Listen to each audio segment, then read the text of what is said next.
There's never a dull moment when it comes to Minnesota sports.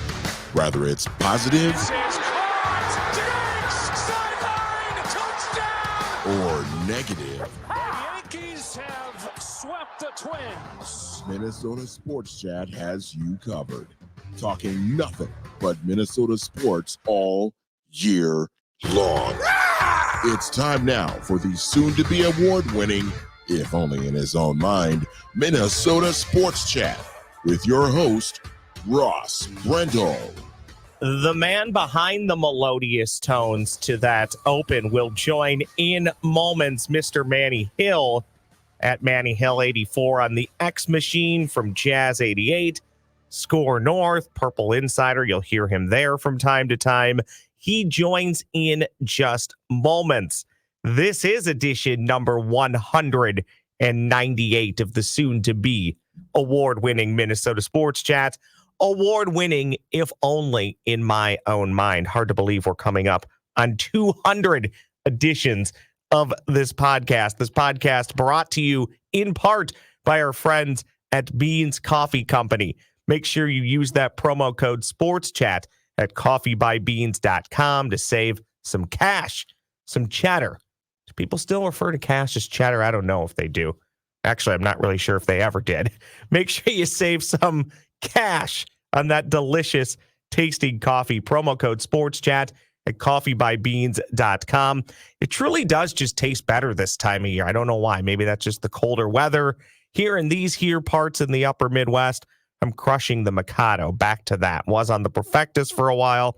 Now I'm on the Mikado. Whatever you prefer, all flavors and blends are available at coffeebybeans.com. Order by the bag, order in a subscription form. However you want to set it up, they can help you, and they can do that. Beans Coffee Company, they ship anywhere in the U.S.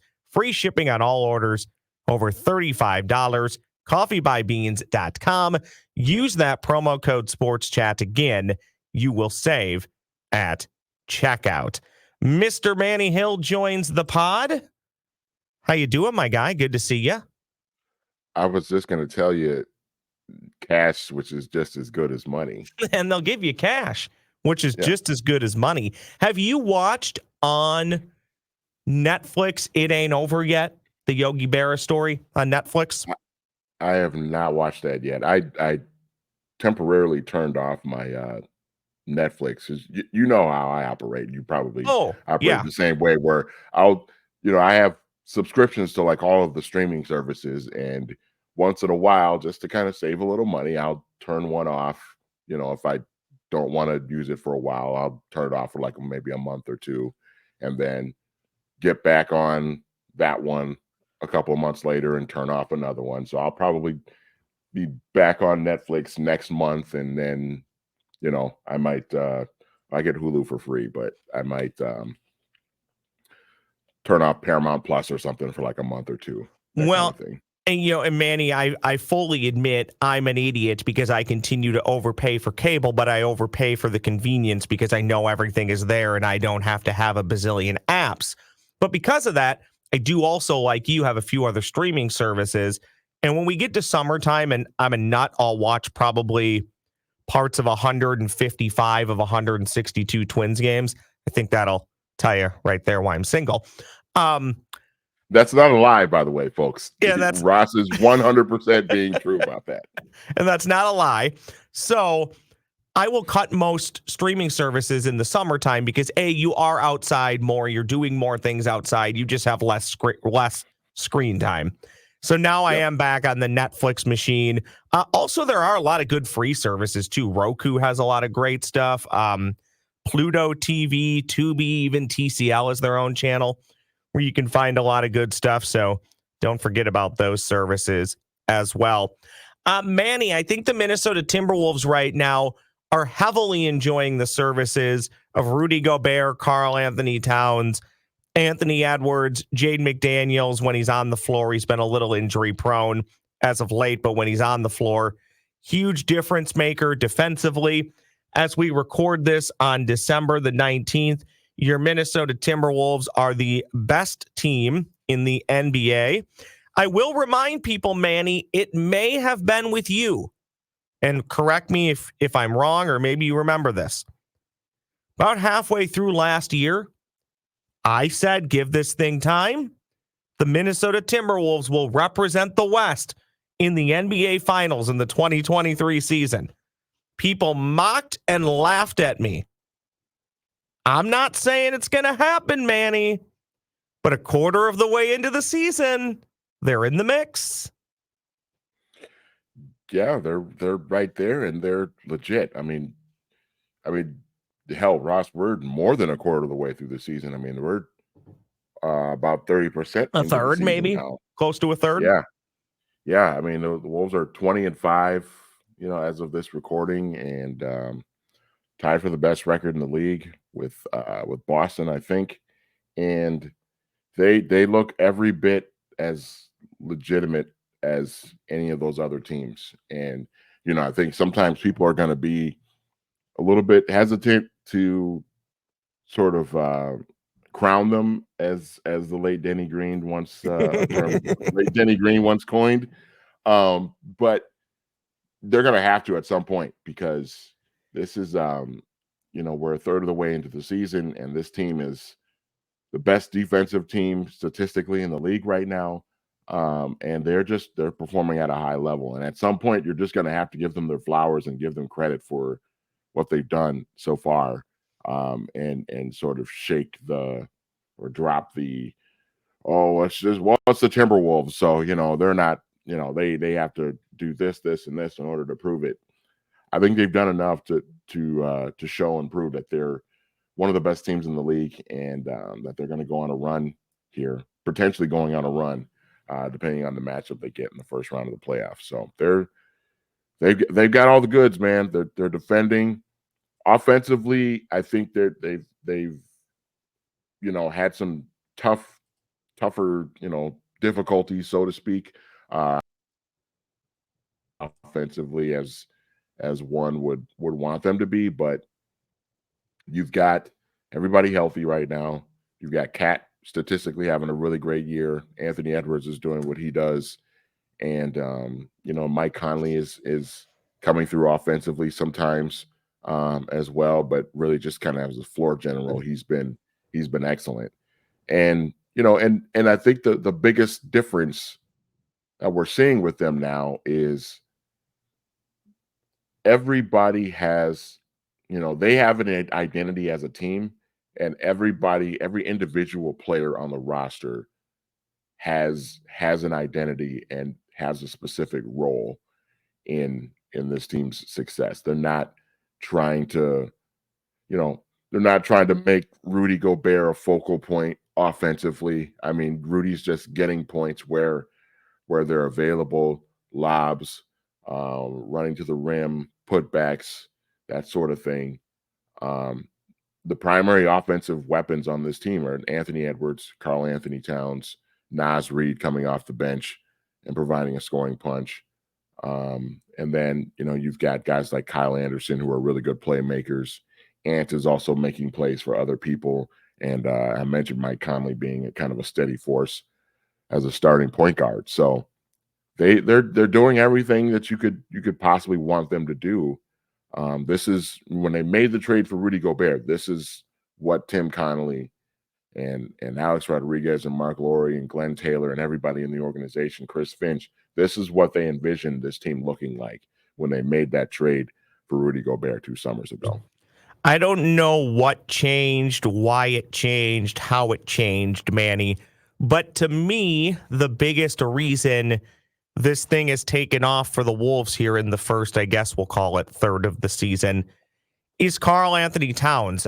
There's actually been a lot of talk, as you see on the X machine. Oh, no, he hasn't changed. He's always been this player. I would strongly dispute that. He's less pouty than he's ever been. Whether he knows it, whether he willingly accepted it, he's kind of taken a backseat to Ant and Rudy. Rudy's the star on defense. Ant is the face of the team. But here is Karl-Anthony Towns just doing his thing, getting points, also playing defense, hitting big shots. He struggled out of the gate and the team was still winning. Now he's found himself to what you talked about, Manny, his role and identity on the team. And to me, when you talk about that big three or big four, if you want to throw Jaden in there, I think Karl-Anthony Towns is as important or more important than anybody else I just named as to why this team, or I guess maybe not important, but one of the biggest reasons as to why they're at where they are right now. And Manny, I really can't believe that I'm saying that, because going into the season, I think we all assumed, well, at the end of the year, they're going to have to trade Karl-Anthony Towns. Well, at the end of the year, if the Minnesota Timberwolves end up in the Western Conference Finals, maybe they fall short of the NBA Finals, but they go on a playoff run, and Karl-Anthony Towns is a huge part of that. Well, I think that changes the offseason math a lot. So it's kind of incredible and a huge testament to him that in late December, we're talking about him in this way. 100%. I think the other thing too, you have to factor in the biggest difference from last year to this year with kind of this core and this setup is Karl's healthy. Remember, he missed 2/3 of the season last year. He missed 50 plus games with that calf injury, and the team was kind of and they were a 500 team when he got hurt. I think they were like 13-13 when he got hurt that night in DC. But when he came back, he provided kind of an offensive punch for them down the stretch, and then we saw them get to the playoffs, and really, with the exception of game 1, really kind of took it to the eventual NBA champion Denver Nuggets in that first round series. They lost the series in 5 games, and were on the verge of being swept. And then Ant had a great performance in game 4 at Target Center. But they played Denver tough, and I think it was kind of a sign that, okay, maybe we don't need to break this thing up just yet. Let's see how everybody can look in a full 82 game season if everybody's healthy, and everybody's a year more mature in Chris Finch's system, and more comfortable with each other and that kind of thing. And they're showing it now. They just they look fantastic. It's been a lot of fun to see. Are there concerns that you have at the moment? The one concern that I have, but admittedly I've stolen it from other people, because once you draw your attention to it, or they draw your attention to it, it does stand out more. They're probably a little bit light at point guard. I know the fan base is clamoring for a Tyus Jones reunion. I don't know if that's possible or not possible. I think he would definitely be open and willing to it, but it's not all up to him. Is that your biggest concern with how the Minnesota Timberwolves are currently constructed? And if you tried to go out and get another guard, is that worth rocking the boat, so to speak, when things right now are seemingly going so well? You do have, 2 months leading up to the trade deadline, but technically the trade window is now open, because anybody who was signed in the offseason can be traded at this current moment. I think you could actually do that as of a few days ago. So is the guard assessment fair that that's maybe where they're light? And would you entertain making the right deal? I would think about it. It is, I will say that to answer your question, to answer your first question, that is if there is one concern, I think that would definitely be it. Point guard depth. They really essentially don't have a backup point guard right now as we speak. But I think that if you're in a situation where if that depth or lack of depth, so to speak, starts to kind of show a real effect, and it's starting to kind of cause you to lose some games that you maybe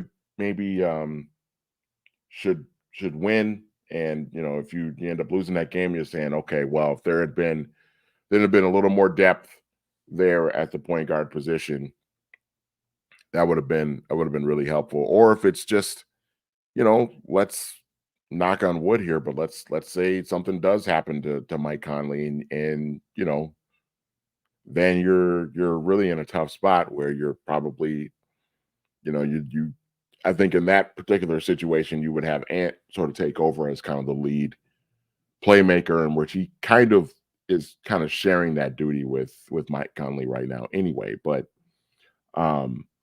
you definitely have to keep that in the back of your mind. Maybe you don't really pull the trigger on any deal until you can see that, so to speak, kind of help you, or be kind of a detriment to you if you start losing games because you're not, that lack of depth at the point guard position is kind of hurting you. So it's an intriguing thought. I mean, I think Tyus would help a ton, if they were to make the move. But then you also have to think about, okay, what's his cap number? I think Tyus is making like 14 million or something this year. It's a pretty hefty chunk of change. So then you'd have to think about like matching salaries. You have to figure out, okay, well, who's going to go out to match the salaries for him coming back in, and then what else do we give up as well? Because Tyus, I think, is an expiring contract this year, so the Wizards essentially don't really have any incentive to just trade him away because he's an expiring contract, unless you're going to give them like, I don't know, like a future second round pick or something like that as well. You'd have to give them some sort of incentive to want to give up an expiring contract, which has value in itself. So, but yeah, I mean, that'll be something to kind of monitor over the next couple months as we get closer to the trade deadline. The Minnesota Timberwolves are winning. They are healthy. One team struggling to win and not nearly as healthy is the Minnesota Vikings, who, despite their best efforts to perhaps miss the playoffs in the 2023 season, at 7-7, they are currently in the 6th seed.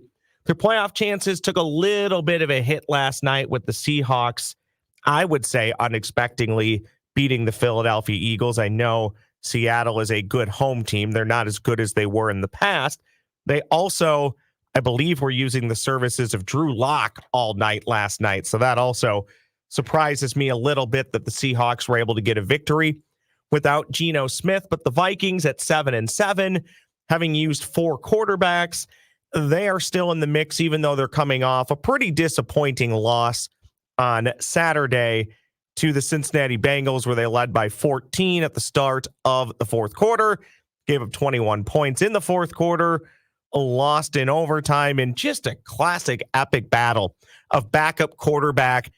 I don't want to say futility, but that game clearly looked like 2 backup quarterbacks in the NFL trying to navigate their teams down the field. You saw a lot of brilliance from Nick Mullins and Jake Browning. You saw a lot of brutality from Jake Browning and Nick Mullins. Manny, the Vikings at 7-7, I still think the number is 9 wins. If they can win their next 2 games at home, I feel like it is likely that the Minnesota Vikings will head to the playoffs. However, I'm not convinced the Minnesota Vikings will win their next 2 games at home. I feel like the Lions should beat the Vikings twice in the next 3 weeks. I think it's possible, likely the Vikings can beat the Packers, but you're asking them to beat the Lions at least once in the final 3 weeks of the season. In my opinion, if you're going to do that, it would be at home. So logic tells me if the Vikings are going to get to 9-8 and make the playoffs, they need to win the next 2 games at home.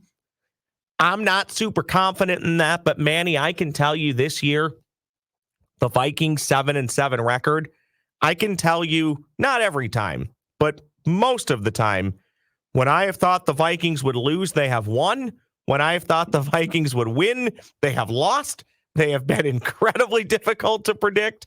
And I think a lot of that has to do with, obviously, the instability at quarterback and also some other injuries around the field. We're 14 games in, Manny. I don't know what to make of this team. I know they're good relative to the rest of the league. I don't think they're that good, but I think they're good comparatively.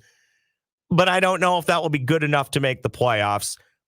My gut says no, but I wouldn't be surprised. Where are you sitting with the current 6 seed and 7-7 Minnesota Vikings as they head down the stretch run towards the playoffs, trying to hold off the Rams, Seahawks, Saints, and I guess you can still say Falcons and Packers. And then when you include the Vikings in that, that's 6 teams all within a game of each other fighting for 2 spots, actually 7 if you count the Buccaneers, who are 7-7, but they're going to win the South, or somebody's going to win the South. So that doesn't technically count. So you have what, if I'm doing my math here, Manny, that's correct. You got what, 6 teams fighting for 2 spots? You have 5 teams at 7-7 fighting for 3 spots is what it is. And one of those 3 spots is the NFC South.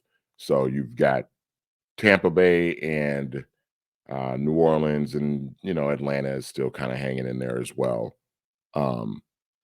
To get that spot. Atlanta's at 6 and 8. In theory, between those teams, though, in theory, I'd have to look at the schedules. The Saints and Falcons, or Saints and Buccaneers, 2 of those 3 could still make the playoffs.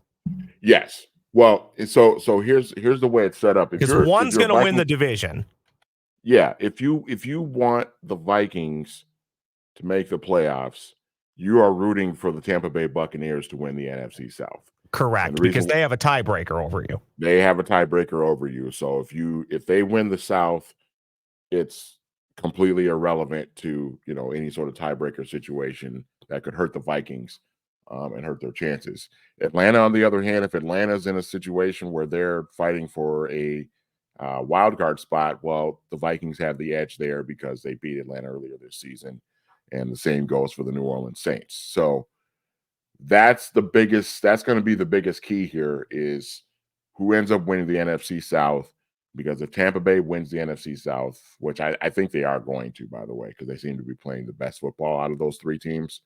Tampa Bay wins the NFC South, that really opens the door for the Vikings to get in, even potentially at 8 and 9, which correct. Whoever feels good about making the playoffs at 8 and 9. But there is a scenario and a decent chance that the 7 seed would be 8 and 9. And Manny, if you're the Vikings, and sorry to cut you off, I don't really think it matters if you're the 6 or the 7 seed, because I think we all acknowledge the Vikings going on any run in the playoffs would probably take a little bit of luck and just playing insanely hot football for a month.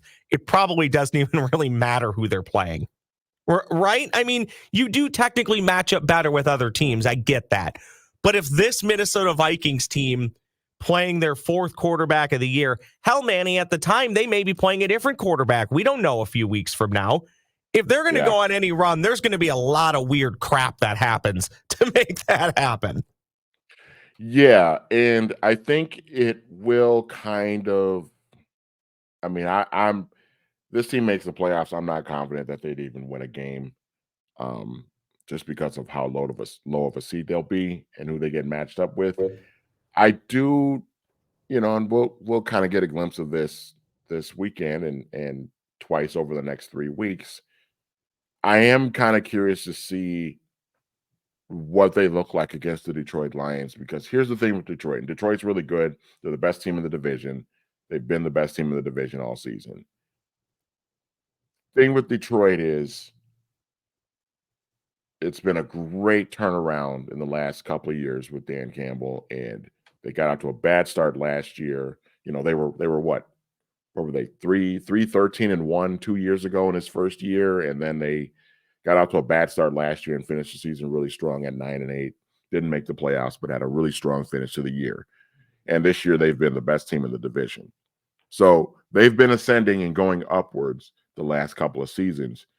The question I have about the Lions is how are they going to play when the lights are the brightest? And are they going to start to kind of tighten up a little bit and do kind of the classic thing that a lot of new teams that are kind of new to this playoff stage that they do is they just kind of tighten up a little bit, and even though they won their division and they're hosting and the crowd is rocking and it's loud and it's a hostile environment, they just kind of tighten up a little bit and they start making mistakes.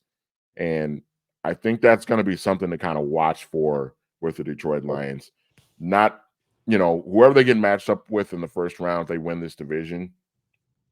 You know, it's going to be the underdog, and the Lions, I think most people will pick the Lions to win, but it'll be kind of something to watch. And I'm if I'm looking for anything this weekend, it's that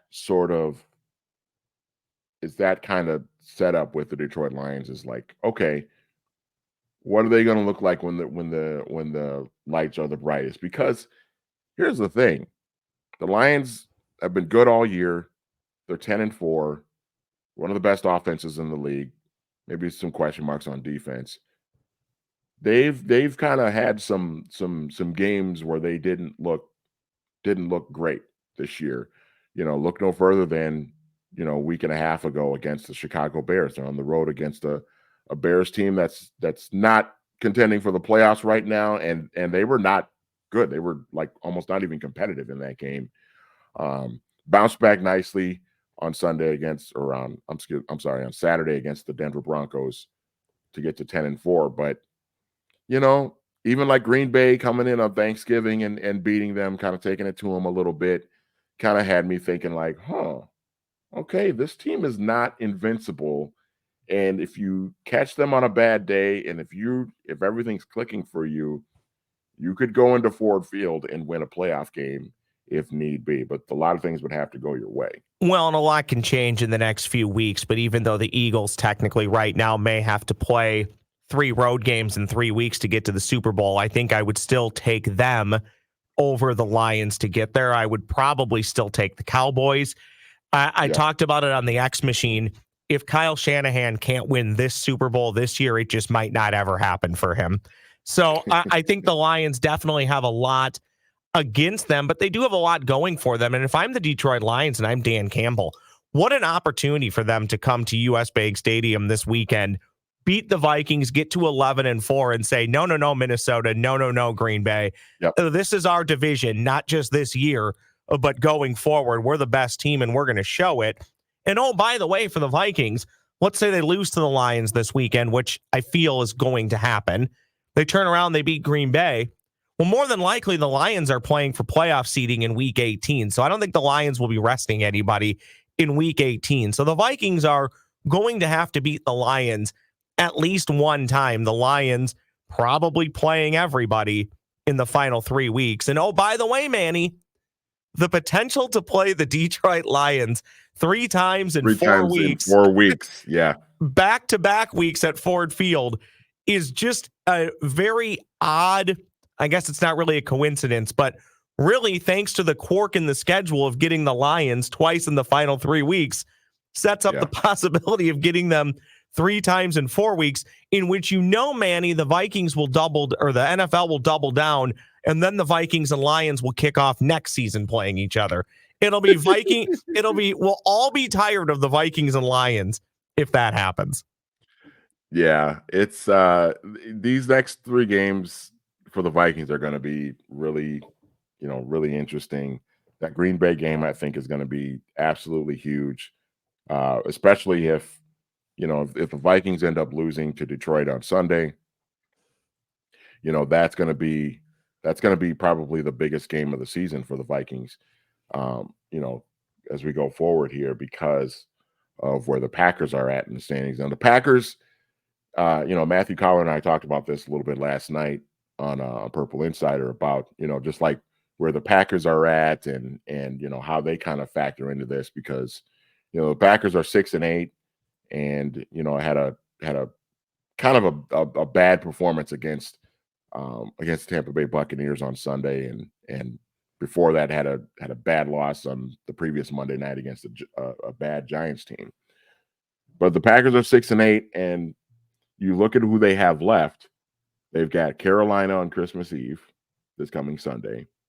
Then they come here to play the Vikings on New Year's Eve. And then they're home against the Chicago Bears.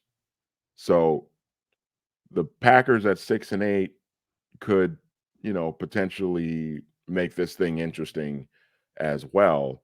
Well, yeah, they can get to 9-8. They can get to 9-8. They could run the table, and I would caution Vikings fans to assume that just because you beat the Packers back in late October that you're going to beat them again. They've been kind of an inconsistent team, a team that's kind of hard to read. Jordan Love, I think we still don't really know who he is yet. Is he the guy that we saw, against Kansas City a few weeks ago, or is he the guy that we've seen the last 2 weeks against the Giants and Buccaneers, where he's turning the ball over and making bad decisions and missing open receivers? He had a wide open receiver in the end zone against Tampa the other day and just overthrew him by 5 yards. Would you say it's going to be an interesting team to watch? Would you say he is not him?